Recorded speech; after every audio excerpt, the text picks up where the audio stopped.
E aí, manos e minas? Vocês estão bem? Espero que sim. Esta é a parte 3 daquele que reencarnou como vilão para roubar o harém do protagonista. Tem vídeo novo toda quinta-feira, mas se não tiver na quinta, com certeza terá na sexta-feira, então fiquem ligados. Agora, sem mais delongas, vamos à história. Xiao Yi havia sido libertado de sua prisão para lutar pela sua liberdade, e tudo o que tem que fazer é derrotar Bai Qinglin em uma batalha até a morte. Antes de começar, Xiao Yi demonstrou estar surpreso que Qin não apenas devolveu a sua forma física, como também lhe devolveu a sua arma, e acima de tudo, reduziu o seu próprio poder, para que este combate fosse justo. Xiao Yi começou a provocar Qin, dizendo que havia sido derrotado e capturado da última vez, porque seu nível de cultivo era muito menor que o de Qin, mas agora que estão no mesmo nível, tirar a sua vida será tão fácil quanto esmagar um inseto. Qin respondeu: se está tão certo disso, então venha com tudo. Dito e feito, Xiao Yi começou a conjurar um poderoso feitiço, que materializou diversas espadas espirituais, e lançou todas em alta velocidade na direção de Qin. Qin em pensamento começou a elogiar Xiao Yi: essa técnica é realmente poderosa, digna de um grande prodígio nas artes marciais. Se não fosse pelo Shen, você sem dúvida seria o protagonista desse mundo, mas neste momento, você está sendo usado para me adaptar a este novo corpo. Não leve isso para o coração, isto não é nada pessoal. Qin contra-atacou com um preciso golpe, que destruiu completamente o ataque de Xiao Yi, causando graves danos, e confuso não entendia como isso foi possível. Qin responde que mesmo dois cultivadores, estando no mesmo nível, sempre vai haver alguma diferença entre ambos, declarando assim a derrota de Yi. Xiao Yi, com raiva, se recusou a perder desse jeito, dizendo que se ele tivesse errado por 1 milímetro, o resultado teria sido diferente, mas Qin, com um sorriso maligno, responde que independente do resultado dessa luta, a sua derrota seria inevitável. Xiao Yi não entendia o significado daquelas palavras, mas de repente, ele havia percebido muitos insetos em seu corpo, e os reconheceu como os insetos venenosos demoníacos, percebendo que havia sido enganado. Enquanto agonizava de dor, Qin explicou que, se seu ataque de antes realmente fosse um perigo, esses pequeninos teriam agido bem mais cedo. Em outras palavras, nesse jogo, desde o início, Xiao Yi sempre foi o perdedor. Após os insetos o consumirem até o último suspiro, a alma de Yi foi diretamente para o fosso das almas. Qin, orgulhoso por vencer, exigiu uma recompensa para o sistema, pois misericórdia pode ser reconhecido como um ato de amor, mas o sistema não o respondeu, e Qin com raiva perguntou ao sistema do porquê de não ter contado. Talvez possa ser porque ele iria morrer de qualquer maneira, ou porque era um homem.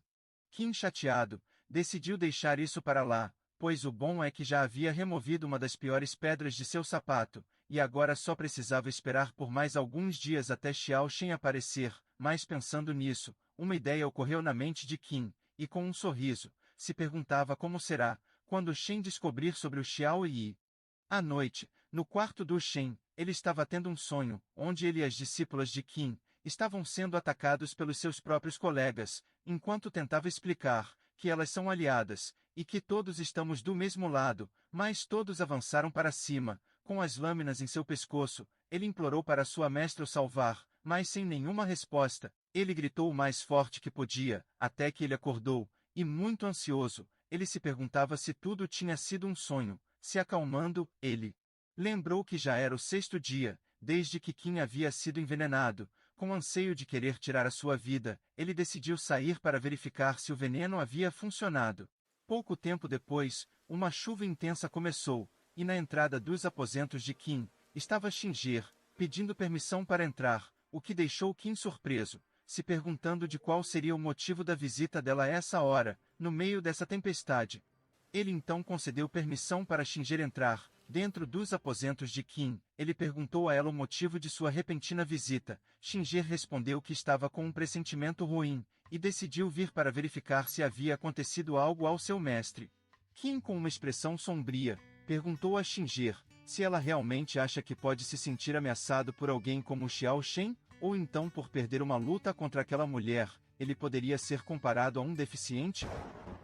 Xinger, assustada, explica que nunca pensou isso de seu mestre. Qin, olhando para a expressão de Xinger, se lembrou que quando a havia resgatado, No dia da morte de seus pais, foi numa noite muito parecida como esta, no meio de uma feroz tempestade. Ele também se lembra de que no jogo, dependendo das ações que forem tomadas durante uma tempestade, seria possível conquistar completamente o coração de Shinger. De repente, Shinger perguntou timidamente, com uma expressão apaixonada, se poderia dormir com o seu mestre. Kim ficou muito surpreso ao ouvir esse pedido, mas se lembrou de que amanhã seria o dia em que Shen apareceria, então não poderia haver nenhuma complicação. Então Kim a encarou, achando que ela está sendo muito presunçosa para pedir algo assim ao seu mestre. De repente, Shinger pulou para os braços de Kim e admitiu que realmente estava com medo dos trovões e implorou para que Kim a deixasse dormir com ele por apenas esta noite. Kim, chocado, disse a ela que isso não é tão simples. Se simplesmente a deixar ficar, isso acabaria totalmente com a sua reputação como temido e poderoso demônio mestre da seita demoníaca. Ele disse isso, mas então, nos aposentos pessoais de Kim, vemos Shinger dormindo tranquilamente ao lado de seu mestre na mesma cama, e essa ação ativou o sistema. Parabéns ao anfitrião por espalhar o grande amor com sucesso. Você obteve 2.500 pontos. Você possui um total de 7.500 pontos. Naquele momento, Kim só conseguia pensar que a sua reputação como rei demônio foi completamente destruída essa noite, e nunca mais poderá recuperar. Shinger, fingindo estar em um profundo sono, pensa que este é um dos momentos mais felizes de sua vida. Ela se perguntou como isso poderia melhorar, e no mesmo instante, um poderoso raio cai, assustando Shinger, a fazendo-se agarrar com força o seu mestre. Kim disse para ela ter mais cuidado aonde vai se segurar quando estiver com medo, e Shinger, corada, se desculpa, dizendo que estava apenas com frio, e queria se esquentar, mas promete a Kim que não irá cruzar a linha. Kim começa a ter pensamentos obscenos com Shinger, mas recuperando o controle de sua mente, ele teve uma revelação. O fato de Shinger ter aparecido neste momento pode significar que Shen aparecerá em breve. Ele então segura Shinger firmemente e disse a ela que lhe daria uma missão muito importante, que é para ela ouvir atentamente e fazer tudo o que ele disser. Do lado de fora, no meio da tempestade, um vulto passou por entre os animais. Era Shen, ansioso para matar Kim. Já de manhã, do alto de uma colina, estava Tantai Linjin, tocando seu instrumento, quando de repente, uma mulher de cabelos e olhos azuis apareceu. Esta é uma júnior da seita do Rei Demônio, Yeonji, que chamarei de On. Ela perguntou se Linjin não iria ver o fim daquele demônio pessoalmente. Em resposta, Lin respondeu que até a separação oficial de mestre e discípulo acontecer, ela não irá tolerar nenhum desrespeito. Onji então se desculpa, e em seguida pergunta se ela mesma irá tirar a vida dele. Lin respondeu que não seria necessário, mas em sua mente, ela pensa em não querer chegar a esse ponto, porque mesmo depois de tudo, ela ainda ama o seu mestre. Ao longe vimos Shen voando em alta velocidade com a sua espada voadora, em direção ao templo de Qin, elogiando o talismã, que sua mestra o deu, apenas o mostrar já o livrou de todos os interrogatórios. Em um instante, ele chegou ao templo de Qin, ansiando para tirar a sua vida, pensando que se infiltrou nesta seita demoníaca como espião para ter a chance de ceifar a vida deste único demônio. Treinou por 10 anos inteiros apenas para chegar a esse momento, nada irá o atrapalhar. De repente ele ouviu alguém o chamar, e viu que era Shinger. Ele ficou feliz em vê-la, mas ele lembrou de que ela havia sido muito fria com ele nos últimos dias, então decidiu não ser tão bonzinho com ela. Porém, o seu lado gado foi muito mais forte, e começou a conversar com Shinger, perguntando do porquê de ela tê-lo evitado por tanto tempo. Ela responde que fez para garantir que o demônio não suspeitasse de seu Sr. Shen, para garantir a sua segurança. Shen ficou muito feliz em saber que ela estava tão preocupada com ele. Shen então falou para Shinger que já haviam se passado os 7 dias, e a convidou para ir com ele pegar a cabeça daquele demônio, querendo dividir a glória com ela. Mas Shinger, com uma expressão de medo, respondeu que estava muito assustada para ir com ele. E prestes a chorar, ela disse que aquele é o seu demônio interno, seria muito difícil enfrentá-lo sozinha. Shen, com confiança, disse que seria a lâmina que cortaria o seu maior pesadelo, e faria os seus sonhos se tornarem realidade. Shinger, com um sorriso, demonstrou estar totalmente confiante na vitória de Shen, o que deixou ele muito feliz, e em sua mente, não deixou de elogiar a fofura de Shinger, porém sem perceber, Shinger havia mudado de expressão. Depois que conseguiram abrir as portas, os dois começaram a descer as escadas. Shen percebeu uma energia muito estranha, que estava reagindo ao talismã que sua mestra havia lhe dado. Ele pediu para eles Xinger voltarem, e seguir por outro caminho, mas ela responde que não tem outro caminho mais rápido para o subsolo, onde se encontra o demônio. Ela pergunta se Shen não confiava mais nela, e Shen nervoso respondeu que confiava, e decidiu seguir em frente. No final da escadaria, os dois chegaram em uma sala aberta, e a entrada havia sido bloqueada, e se aproximando dos dois, estava Qin, dizendo que esta é a primeira vez que conhecia pessoalmente Xiao Shen.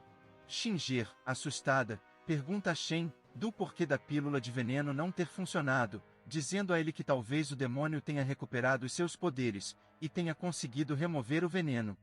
Shen diz para Xinger se acalmar e observar as mãos de Qin. Ele continua envenenado, o que prova que ele realmente está sob o efeito da pílula envenenada.